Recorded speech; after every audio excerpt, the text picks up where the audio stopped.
जंतर मंतर पर आज किसानों की महापंचायत होने जा रही है। तो कई राज्यों से किसानों का जत्था दिल्ली रवाना हो चुका है और दिल्ली पुलिस ने महापंचायत की इजाजत नहीं दी है। नई दिल्ली के सभी क्षेत्र की अगर बात की जाए, सभी इलाकों में धारा 144 लागू कर दी गई है और कई मांगों को लेकर किसानों की तरफ से ये महापंचायत की जा रही है।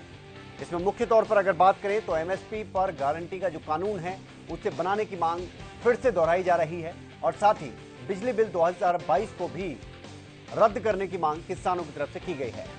कई राज्यों के किसान इस महापंचायत में शामिल होने के लिए पहुंच रहे हैं और सुबह 11 बजे से लेकर शाम 4 बजे तक का समय इस महापंचायत को लेकर किसानों ने रखा है। महापंचायत के बाद राष्ट्रपति को ज्ञापन सौंपेंगे ये किसान और किसानों की महापंचायत को देखते हुए पुलिस पूरी तरह से अलर्ट पर है। टीकरी बॉर्डर पर अगर बात करें तो पुलिस ने सीमेंटेड बैरिकेडिंग की है। इसके अलावा दिल्ली और हरियाणा पुलिस के बीच एक बैठक भी हुई और बैठक में कानून व्यवस्था को बनाए रखने को लेकर चर्चा हुई है। तो बड़ी और अहम खबर आपको बता दें कि आज किसानों की महापंचायत है जंतर मंतर पर और इससे लेकर पूरी तरह से प्रशासन अलर्ट पर है। कई राज्यों से किसान जो हैं वो दिल्ली के लिए रवाना हो चुके हैं और महापंचायत की इजाजत पुलिस की तरफ से नहीं दी गई है और इसी वजह से धारा 144 लगाई गई है। प्रवीण धनकर हमारे साथ जुड़ गए, हमारे संवाददाता। प्रवीण, किस तरह का माहौल फिलहाल अगर बात की जाए तो बॉर्डर पर देखने को मिल रहा है? विनय, बॉर्डर से दिल्ली पुलिस हट गई है पीछे और किसानों को आने जाने की पूरी तरीके से छूट मिल गई है। जो गाड़ियां आ रही हैं, इक्का दुक्का गाड़ियां फिलहाल आ रही हैं, उनको दिल्ली में प्रवेश करने से रोकने के लिए जो दिल्ली पुलिस कल खड़ी थी, वो दिल्ली पुलिस ने अपने लोहे के बैरिकेड भी हटा लिए और दिल्ली पुलिस का जवान इस वक्त टीकरी बॉर्डर पर कोई नजर नहीं आता है। किसानों का कहना है कि अगर दिल्ली पुलिस रोकती भी तो भी वो दिल्ली में जाते, क्योंकि शाम को रात के वक्त भी ऐसा ही हुआ था जब 3 बसों को रोका गया तो किसानों ने खड़े होकर नारेबाजी की, उसके बाद किसानों को परमिशन दी गई थी। जी, और प्रवीण, एक बड़ी बात यह है कि हम देख रहे हैं कि किस तरह से धारा 144 भी लगाई गई है दिल्ली में, यानी कि इजाजत दी नहीं गई, बावजूद इसके महापंचायत की जा रही है।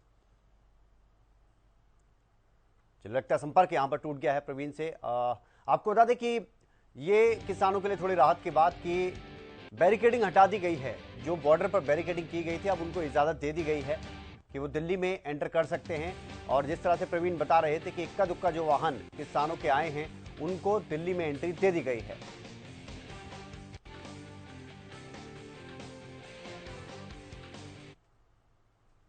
तो महापंचायत का आयोजन किया जा रहा है, क्या कुछ मांगे हैं किसानों की, इसके बारे में भी आपको जानकारी दे देते हैं।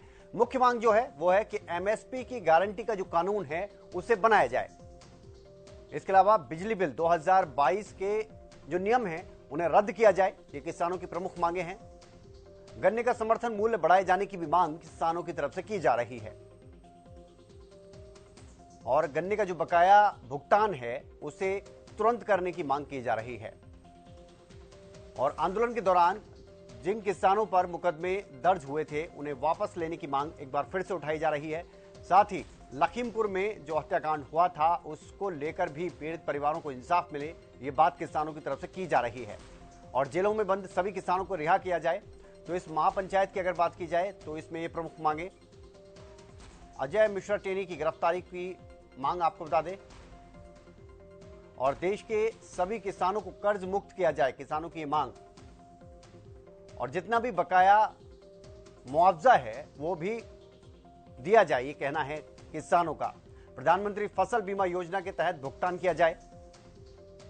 सेना में भर्ती की जो अग्निपथ योजना है उसका मुद्दा भी शामिल किया गया है इन मांगों में, उसे वापस लेने की मांग और भारत विश्व व्यापार संगठन से बाहर आए, ये किसानों की तरफ से मांग की जा रही है।